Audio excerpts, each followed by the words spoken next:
Oke. Jadi enggak zoom gitu ya? Enggak. Enggak kelihatan audiensnya ya? Enggak. Oke. Perkenalkan saya Hubungin. Di sini saya akan menjelaskan tentang makeup fotografi. Kenapa makeup fotografi? Karena audiens saya yakin 100% itu makeup artist, MUA. Jadi saya menjelaskannya lebih spesifik lagi. Sebenarnya mungkin kalau di materi umum makeup fotografi itu beauty fotografi. Tapi sekali lagi karena audiensnya makeup artist, saya spesifikasi lagi, saya persempit lagi, jadi namanya makeup fotografi. Karena kebutuhannya pun untuk makeup artist. Oke? Nah, yang saya mau share di sini nggak ribet, nggak pakai pusing, karena simple banget. Jadi kalau kalian ada pertanyaan, kan sebenarnya kalau pakai kamera itu bagusnya pakai auto atau manual, dua-duanya bagus. Kalau pakai auto pun, kalau kalian bisa maksimalin penggunaannya, hasilnya pun bisa bagus. Cuma kelemahannya kalau pakai auto, kalian nggak bisa request warna tone foto sesuai yang kalian mau. Tapi bukan berarti nggak bagus. Semua bisa bagus, asal kuncinya mau auto atau manual, kuncinya di lighting. Jadi kalau posisi pencahayaannya cukup, pasti hasilnya bagus fotonya. Oke? Gitu. Lanjut. Sini. Oke. Dibalik. Gimana kau? Ini kan misalnya kan begini kan? Ini aja. Nggak usah dibalik kameranya. Taruh Oh aja. nggak bisa. Ini bisa sampai begini? Nggak bisa. Maksudnya mau begini. Nggak bisa. Ini. Sampai dilihat di sana. Nah, mana kameranya? Oke, bisa di zoom.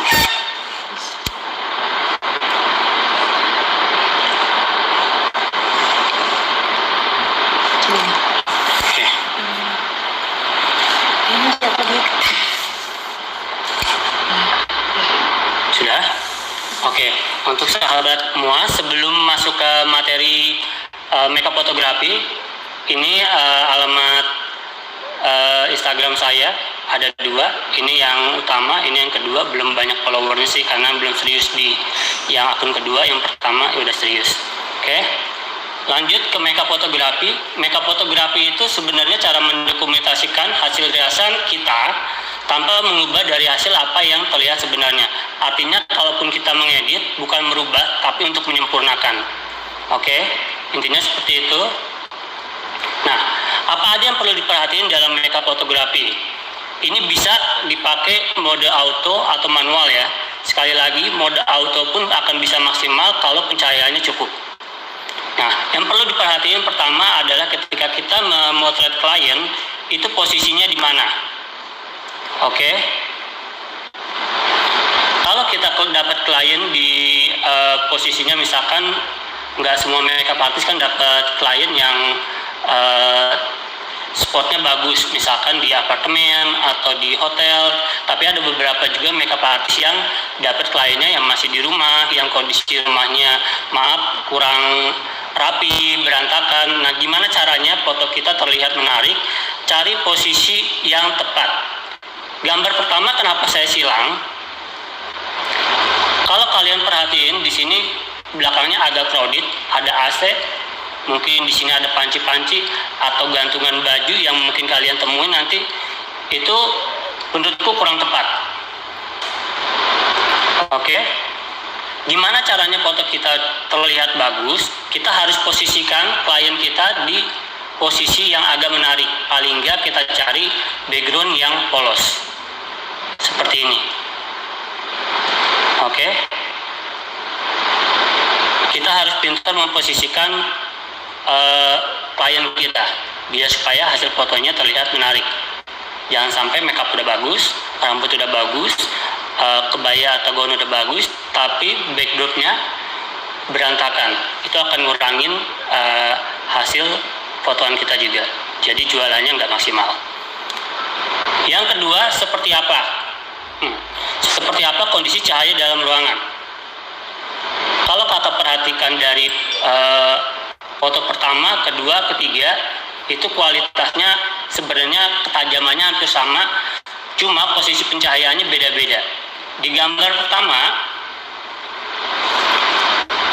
coba perhatikan gambar ini saya ibaratkan jendela, ini matahari, ini posisi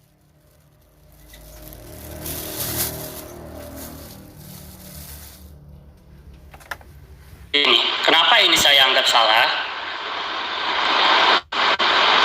Karena dari gambar yang kakak-kakak lihat, ini kurang maksimal buat makeup.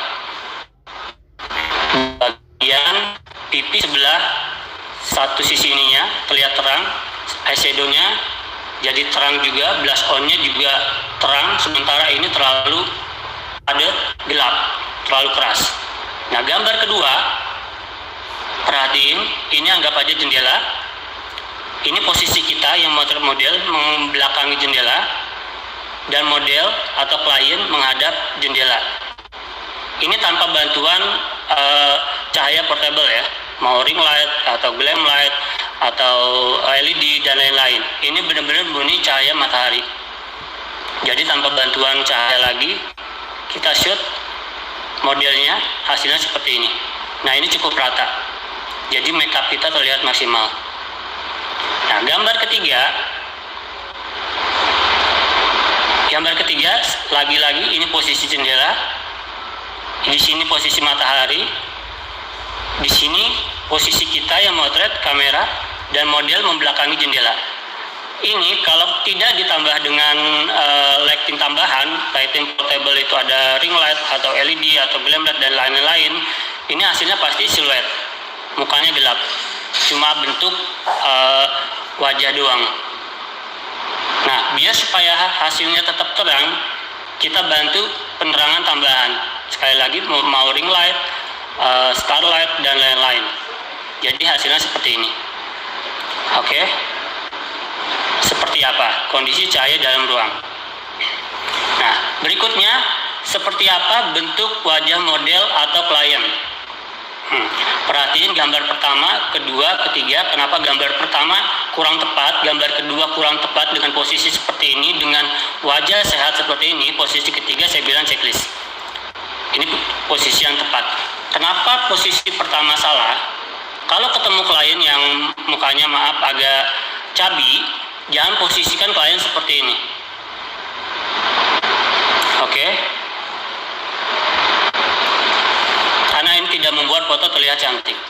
Posisi kedua juga terlalu dari depan. Terlalu dari depan juga akan membuat double chin seperti ini makin terlihat nampak. Oke, posisikan seperti ini, yang ketiga.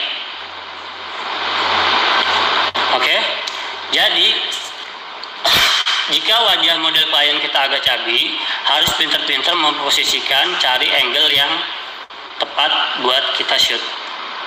Paling enak kita tanya dulu ke klien kita, angle-nya sebelah mana Kak bagusnya. Biasanya kalau angle-nya udah dia ngerasa bagus, dia pasti akan nyaman dan posenya juga akan mengikuti terlihat bagus. Oke, berikutnya siapa klien yang sedang kita tangani? Apakah seorang model luwes berpose atau orang yang biasa-biasa aja, tidak pandai berpose? Ingat, kebanyakan kalau kita dapat klien yang posisi tangannya kita hina di gambar-gambar, itu kebanyakan makeup artist memaksakan si model atau si klien kita itu untuk berpose memperlihatkan gambar di tangannya. Nah, kalau posisi seperti ini akan terlihat kaku. Posisi kedua, ini lebih baik. Kenapa? Karena ini lebih natural. Jadi kalau kakak-kakak ketemu klien yang tangannya digambar-gambar, itu upayakan dia berpose senatural mungkin. Seperti ini contohnya, lagi benerin anting. Atau kalau dia berhijab, pura-pura benerin hijab. Oke. Ketiga juga nggak ada.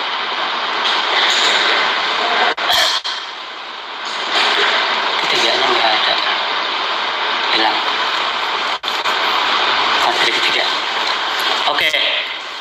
Berikutnya, setelah mengetahui wajah klien, kondisi cahaya dalam ruangan, bentuk wajah model. Berikutnya kita lanjut ke aplikasi yang memungkinkan bisa kakak-kakak pakai. Jadi ada beberapa aplikasi edit. Ini sebenarnya bukan mengubah hasil makeup kakak, tapi merapikan, menyempurnakan hasil makeup kakak-kakak semua. Ini ada 3 aplikasi yang bisa dimaksimalin untuk kebutuhan makeup. Pertama, Beauty Cam. Kedua, Snapseed. Ketiga, LD, Lens Distortion. Coba kakak-kakak capture, nanti di download, nanti saya kasih tahu kegunaannya apa aja di slide berikutnya.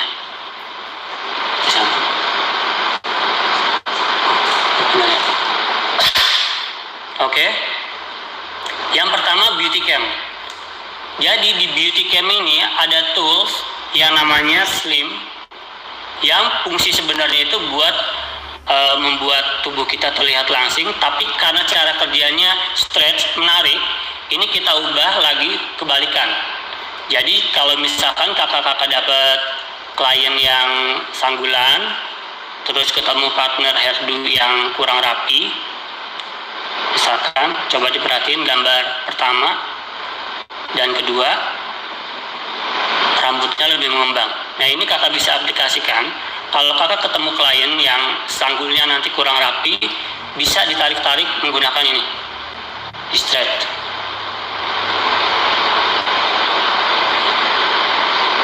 Nanti hasilnya seperti ini.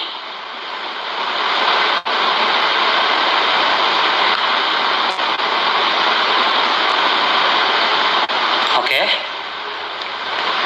Ini yang bisa kita maksimalin. Nice. Oke. Aplikasi berikutnya Snapseed. Oke. Ada 2 tools yang bisa kakak-kakak maksimalkan di aplikasi Snapseed untuk kebutuhan makeup kakak-kakak semua. Pertama itu ada namanya tool brush. Kita klik di tengah, di sini ada brush. Kalau kakak-kakak perhatikan, gambar pertama dan gambar kedua di bagian mata itu terlihat beda. Dari gambar pertama ke gambar kedua lebih tajam. Nah, pakai aplikasi ini kakak bisa gunain ketika kalau eyeliner pas di shoot itu warnanya turun.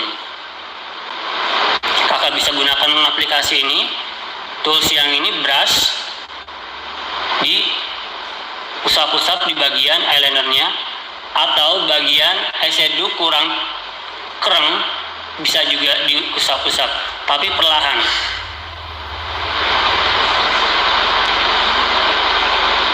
Nah, brush ini ada 2 fungsi, ada yang untuk gelapin, ada juga yang untuk nerangin. Di sini ada dodge and burn. Plus itu ada plus 10, plus 5 sampai 0 itu buat menghapus, terus nanti ada minus 5 dan minus 10 itu untuk nerangin. Jadi kebalikan.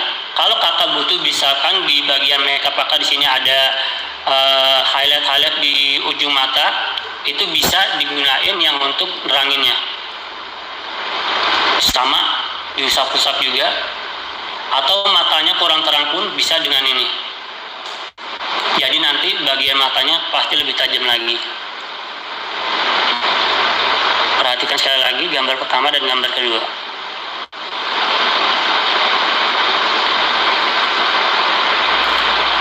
Oke.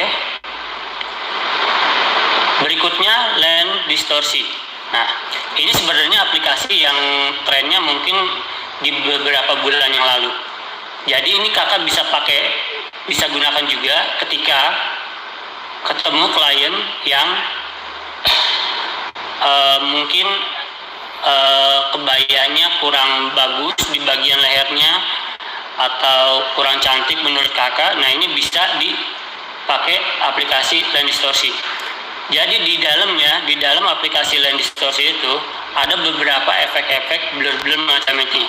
Dan biasanya makeup artist itu menggunakan diamond yang pernah dijual berapa bulan yang lalu, tren juga tuh. Ada diamond yang gantungan lampu itu 50.000. Nah, sebenarnya tanpa menggunakan itu pun kita bisa menggunakan aplikasi ini. Land distorsi. Oke. Ini memberi efek foto kita lebih dramatis. Berikutnya, untuk video, ini bonus. Jadi kalau kakak-kakak yang main video di kamera, ini bisa menggunakan aplikasi edit KineMaster.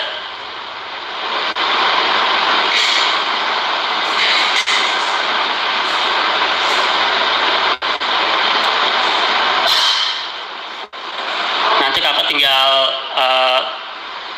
masukin videonya di plus ini, nanti tinggal diedit-edit. Nah, tips buat ngedit video,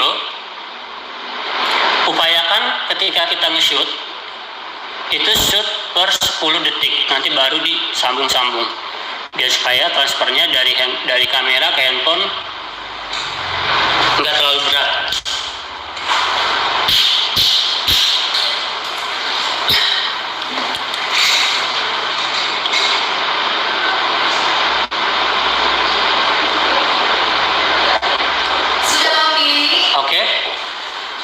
Untuk materi makeup fotografi cukup sampai di sini aja. Bisa balik lagi, Kak.